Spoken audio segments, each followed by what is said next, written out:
enjoyed living in the vicarage orchard. Edward came to see him every day, but sometimes Trevor didn't have enough work to do. "I do like to keep busy all the time," he sighed one day. "And I do like company, especially children's company."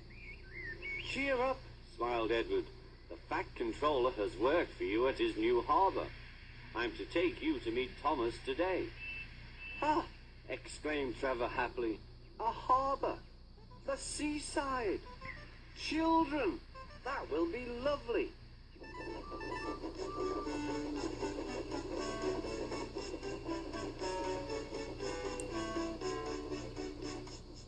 Thomas was on his way to the harbour with a trainload of metal pilings.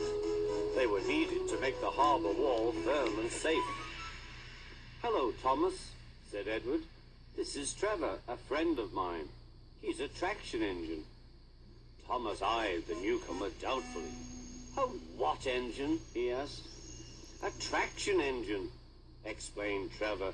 "I run on roads instead of rails. Can you take me to the harbour, please? The Fat Controller has a job for me." "Yes, of course," replied Thomas, but he was still puzzled. Workmen coupled Trevor's truck to Thomas's train, and soon they were ready to start their journey.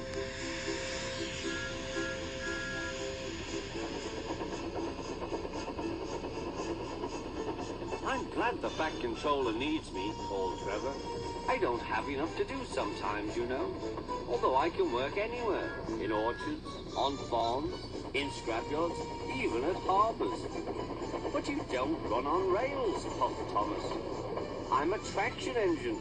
I don't need rails to be useful," replied Trevor. "You wait and see." When they reached the harbour, they found everything in confusion. Trucks had been derailed, blocking the line, and stone slabs lay everywhere. "We must get these pilings past," said Thomas's driver. "They are essential. Trevor, we need you to drag them round this mess." "Just the sort of job I like," replied Trevor. "Now you'll see, Thomas. I'll soon show you what traction engines can do."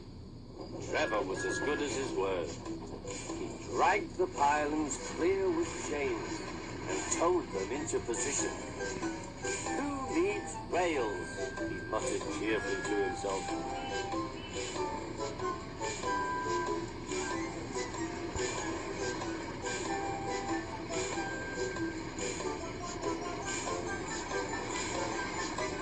Later, Thomas brought Annie and Clarabelle to visit him.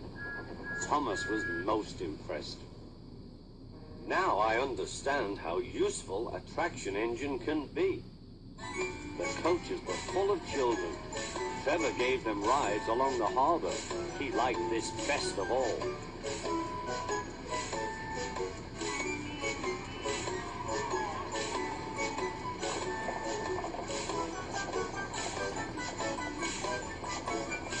"He's very kind," said Annie.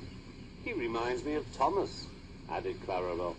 Everyone was sorry when it was time for Trevor to go. Thomas pulled him to the junction. A small tear came into Trevor's eye. Thomas pretended not to see.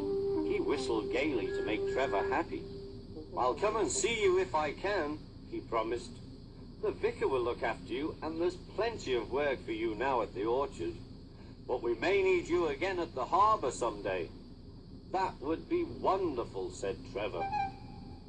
That evening, Trevor stood remembering his new friend Thomas, the harbour, and most of all, the children. Then he went happily to sleep in the shed at the bottom of the orchard.